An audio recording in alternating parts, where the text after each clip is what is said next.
The heavy air of the hotel felt like a physical weight as the businessman shoved his worn suitcase into room 306. Every step he took caused the ancient wooden floorboards to groan in protest, a symphony of creaks echoing in the cramped space. He paused, glancing at the hallway clock. The hands were frozen at 2:47 a.m. The silence of the building was oppressive, broken only by the relentless, rhythmic tapping of cold rain against the window pane.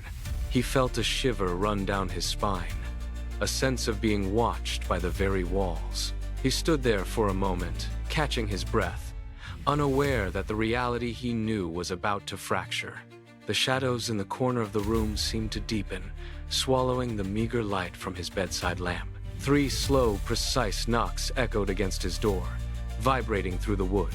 He froze, then slowly pulled the handle and stepped into the corridor. The hallway stretched out before him, unnaturally long, dim, and entirely empty. At the far end, a door stood where there had been only a blank, floral-patterned wall during his check-in. A polished brass plate caught the flickering overhead light, gleaming with the number 307. He walked toward it, his leather shoes clicking sharply on the thin carpet, the sound amplified by the narrow walls. With every step, the air grew colder. Just as he reached the frame, a muffled sob drifted from behind the heavy wood. A girl's voice, thin and desperate, pleaded for help, her cries barely a whisper in the dark hallway.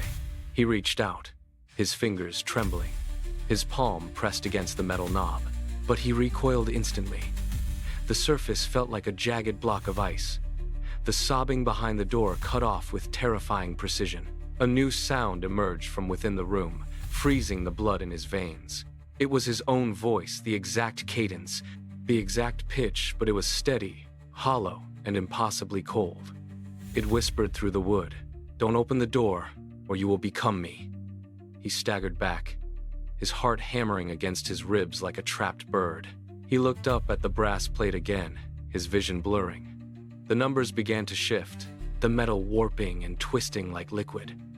307 dissolved before his eyes, reforming into the number 306. He spun around, searching for his original room, but the wall behind him was seamless.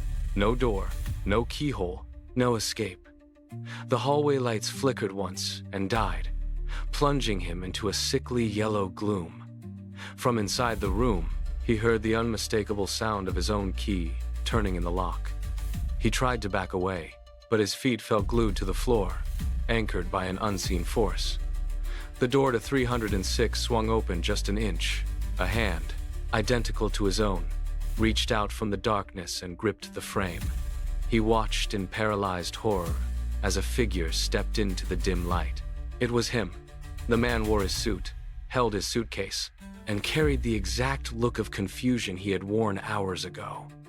The doppelganger looked at him, smiled a thin, cruel smile, and stepped out. The door slammed shut with a finality that shook the floor, leaving him trapped in the pitch black. He lunged forward, grabbing for the handle, but it was gone. His fingers scraped against solid, cold stone where the exit had been. There was no wood, no metal, only the tomb-like silence of the wall. He was no longer the guest. He was the secret hidden behind the brass plate, waiting for the next set of footsteps to approach.